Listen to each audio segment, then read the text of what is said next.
So the other one is double block and bleed dual master valve, which we have tested, but we need some more testing on it, and that would allow us to do a lot of things differently.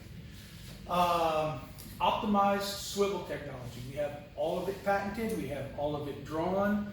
We just have not built it because we don't have the funding at the moment to do this technology. It would replace the 100 and something ball bearings in the FMC swivels to 12 little segments. I think FMC is doing something similar, but not in the swivel technology. They're doing it in the hammerless, in the hammer union technology. But we did it first on the 7-inch a couple years ago, and so FMC is trying to copy that technology. I think we have patents in place to protect us against that. Fluid in continuous tension packing gland. We've developed a patent pending system to where your push rod is constantly wearing your packing out. And your service techs are supposed to go on site and tighten them up after every so many stages. Well, that doesn't happen. Then you get wash, you get wear, and all of a sudden now your fluid in is not able to last as long as you'd like it to last. We've extended that life. We hear most people 1,500, 2,500 hours. Well, our major customer gets 6,000 hours of life out of a fluid in because they keep those tight. Well, that requires manpower. So what we did is develop a self-tightening system, a self-tensioning or torquing system, so that you don't have to, your men forget to do it, it doesn't matter. It's being done for you at a constant pace. We need a field trial on that. We have all the equipment to do it. We just need a sponsor and a little bit of money to make that happen. So that is Fluid Life Continuous Packing. Extended life flow iron insert. We are 50% of the way through a 1-year test of swivel joints, and we have companies that are selling swivel joints in 3-inch 1502 or those kind of technologies that it wears out in 6 months. Well, it's really not worn out. It's the way that you affect it, and it causes a wash, and it's really a erosion. It's a corrosion erosion phenomenon.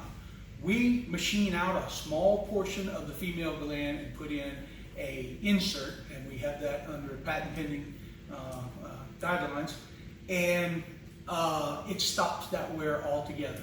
So you extend the life of your flow iron from that 6 months to a year for $1.1 million in flow iron to a 3 to 5 year potential, so that you get a longer life out of it and it pays for itself. Right now, it's hard to pay for a set of iron, $1.1 million for a set of ground iron in that 2-year period, because it wears out in 6 months. Some of it wears out in 6 months, some of it wears out in a year, some of it wears out in a year and a half.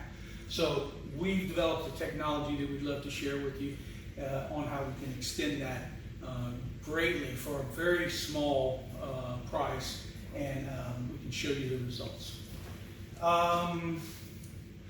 In that same realm, seal technology. The standard seal that's going into a 1502 union connection is an HMBR. We've done a lot of research on this technology, even though most of the major seal companies disagree. We've proven them wrong on how to make that seal work 5 to 10 times longer and to not have the leaks or the wash that you have.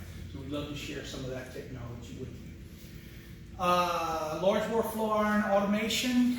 So while we have our packages out there and we're able to manipulate and connect up all of our packages, we'd love to eventually have a hydraulic system on it that we would use hydraulic cylinders to manipulate this, because it is very heavy. Using a crane to manipulate it or something like that is sometimes hard to do. But we've gotten the ability to set up a complete system to a wellhead within a 4-hour period, which is dramatic. We've gotten to where we don't use hammers, we don't use torque wrenches, we don't have to use cranes, we can use forklifts. So we've reduced a lot of the cost in setting these things up. And then the last one is the directional flow diverter automation. So you saw in the video possibly that we were doing this with a cylinder for the field trial. Well, that's just for the field trial. We would like to eventually have some kind of hydraulic torque unit that would torque and untorque and move this automatically by just pressing a button and moving and knowing when and when not to move. And that's all in the future, but it needs funding. So if you have any desire to understand what we're doing and to invest in any of these technologies, we'd love to talk to you, and we are more than willing to talk about it. As a part of history, in February of this year, we were approaching a joint venture with one of our customers for $45 million investment on their side for 45% of our company, which would have valued our company at $100 million, which we don't know how they achieved that, but when the oil field dropped out, that all came to an end. So we don't value our company anywhere near that much, and of course in this time it's dropped way down. We're looking more for partners, long-term partners, not just a quick in and out company. So if you have that desire, have that means, and you want to talk to us about it, please give us a call. We'll be happy to explain to you what our strategy is for the future of oil and gas drilling and stimulation.